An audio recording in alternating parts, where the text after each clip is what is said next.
Hello, today's video teaches you how to tackle that utter fun vacuum, transactional writing. It's a stupid term, transactional writing. It's an awkward task. I can't do much about its name, but I can show you ways to hack this task down to size, giving you strategies and skills to dazzle like a diamond-studded disco ball once you hit that exam on. And here be our transactional task. Let's have a read. Imagine you have a friend or relative who has decided to run an army-style obstacle course, a distance of about 13 miles. Write a letter to your friend or relative giving your opinions. Now, I don't know if you've heard of some of these assault courses. You can pay good money to do them. Tough Mudders, Spartan Race, Tough Guy and the like. It's a bit like tryouts for the commandos or the Marines. You shin up ropes, you plunge through mud pits, scrabble over fences. Great fun. And in a rare moment of human decency, the examiner has laid on some bullet points for us. Now, I love the bullets. They really help you to scaffold or structure your response. And you notice in your letter, you could. Love that word could. It means if you don't like these bullets, don't use them. But I do, so I will. I'm going to be writing about the obstacles in this course. I'm going to be writing about the second bullet point there, some of the skills that I require, and third bullet point there, I'll be talking about some of the dangers or drawbacks. And of course, you've got that little caveat at the end there, as well as any other ideas you have. So any other jazzy ideas I can dredge up from my head, I'm going to stitch those into the response too. And lock your eyeballs on that wee bit of writing that's bobbed up bottom right in black. Danger, danger. Watch your spag. Be careful with your spelling, your punctuation, your grammar. And of course, you also want to show that broad vocabulary, using high-level lexis accurately and appropriately. Gap, tap, fap, I don't care what you call it, it's useful to think about it. I'm a big fan of tap. I'm going to start gushing about it. You probably think I'm a big drip, because when you think about tap, I'm thinking about what I'm going to write. What is the type or genre of text I'm producing?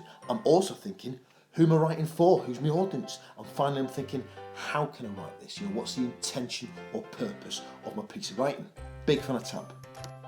So by applying tap to this transactional task, we get a clear idea of what the examiner wants for us. Now, the type of text he wants is a letter, which means if we know the name of the person we're writing to, Uncle Fred or Mr. Smith, whoever, we finish with yours sincerely. If we don't know the name of who we're writing to, dear Sir, Madam, we round off with yours faithfully. As for the audience, well, the task cited or mentioned that it needs to be directed towards a friend or member of our family. And of course, the level of formality that you apply is going to depend on that relationship. Now, frankly, I'm always wary of students writing to friends because they can be overly slang in the delivery or tossing a lot of in-jokes that only their pal's going to get. If I was you, I'd err on the side of formality. Therefore, with this piece, I'm going to be writing to my Uncle Tony, who, love and respect, and I'll be a little bit more formal than, say, if I was writing to Cousin Alex or David. Because I've got more of a pally relationship with those guys. Finally, we're going to think about the purpose of this letter that we have to write.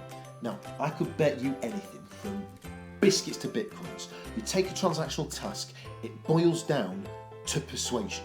You're arguing a point of view, you're asserting an opinion, you're advising somebody to do something or think something.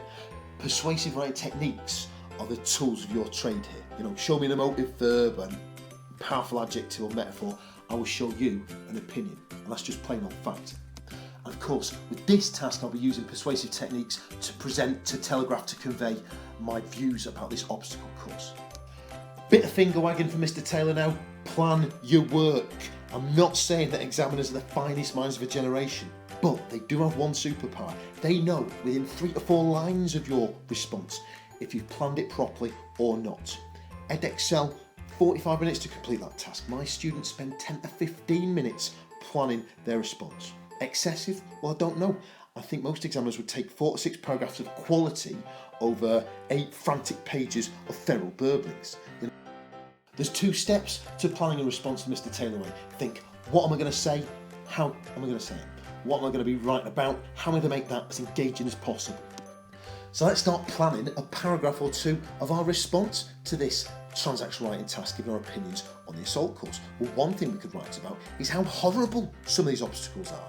You get wet, you get burned, you get electrocuted, you get slammed in mud so you come out looking like a Scooby-Doo villain. Let's pick 1 or 2 of these obstacles to talk about. Now, the one I remember vividly when I did this in the throes of a midlife crisis a couple of years back was the Arctic enema, where you had to swim through a tunnel filled with ice water and crawl out to the side.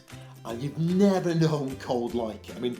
I'm Manchester born and bred, never known cold like it. So I've developed here what to write about. Remember the plan, what and how. I'm thinking, what can I talk about in this response? And that stuff in red there is me thinking about how I can present these ideas as engaging as possible. You know, the powerful language and structural techniques that I can use to jazz up my delivery, to clothe my ideas in garments of gold. And I can use that verb shoot. I can talk about the cold shooting through me. That's kind of a metaphor verb. That's how I can present the cold quite engagingly. I can also describe the blood chilling cold. Nice adjective phrase there. Finally got wriggle, another verb to describe the way I go through the tunnel. Above that you see a colon and exclamation mark, because I'm also thinking about weaving in some high level punctuation as well. Obviously I'll be using it accurately. And there be the finished product. We'll briefly deconstruct it so you can appreciate the level 9 perfection underpinning it. And here you can see in blue some of the vocabulary that I brought to bear on this paragraph. Bits and bobs from the plan, other things as you know spring into your head as you're writing, like hurl and submerged. My comma control is drum tight there, and I've used a colon. You can see a friend of mine described the horrors of the Arctic enema in blood chill in detail, colon launches her explanation. At the end, I've got an exclamation mark to create a kind of dramatic effect. Why is the first word in red? Well, you're going to see later on a few lines of my introduction, and that word actually just links with my introduction. So it's creating flow between paragraphs, creating a sense of flow throughout the text. Another idea of what I get across to Uncle Tony is that he's going to need to be fit to do this assault course. He's got to be in good shape. He's going to have to ditch the biscuits, hit that gym like an air raid. If he gets tired just lacing his shoelaces, he's going to want to fix that soonest. Let's plan that idea. And you know how I plan now. What am I going to say? How am I going to say it? Here I'm thinking about what to say.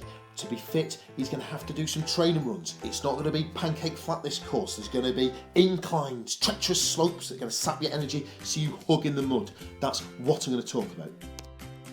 The stuff in red, of course, indicates how I'm going to present these ideas in an engaging way. I'm going to use some alliteration, spirit-sapping inclines. I'm also going to toss in that adjective, a brutal necessity to go on longer and longer training runs. And I'm also going to see if I can tonk in another colon.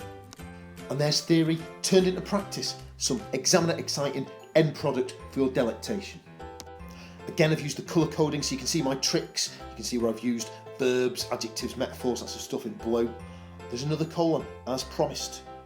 And I've got that flow producing connective also. That's going to link to the previous paragraph. Again, creating that sense of fluency or flow in my work.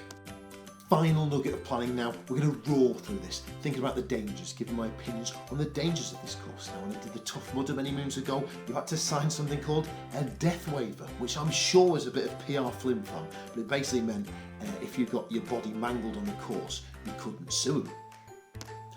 Bruises, broken bones, buckled ankles. My opinion to Uncle Tony is that the course is dangerous, and you might also want to get Googling and find out where the nearest A&E department is, where the nearest hospital is. So that's what I'm going to talk about. And there's some indication of how I'm going to say it. I'm going to use that verb stress. I'm going to stress the dangers. I'm going to be very dramatic, scare the paint out of him by saying shattered bones are a common feature on this course, and maybe I'll get that ellipsis in as well, just to make him think. ... Again, I've used that colour coding to lay bare my examiner pleasing tricks. Feel free to goggle at its glory. Last minute top tip now, the examiner wants to see a clear start, middle and finish. He wants a well-shaped and structured 4 to 6 paragraphs, rather than 4 pages going nowhere, saying nothing and saying it badly. Top, middle, bottom, otherwise intro, main and conclusion. You need that solid structure to your exam response. And here is my short, sweet, effective introduction. You'll notice I have not burned through a rainforest writing this thing. Pure and simple every time. 1 or 2 lines saying the purpose of my piece of writing. Same at the end. I've rounded off a solid bottom, a solid conclusion to my letter. And we're done. If you got to the end of this video, you probably feel like you've run a marathon. We've tackled a transactional writing task like a pro. Think, plan, write, check. Do that and you are hurtling along the high-grade highway. Destination successful, population you. Now I'm done with the chatty chat, but if you want to read the whole response, I've included it here. If not, bow out now. And there's page 2. And that's your lot. Best of luck in that exam hall.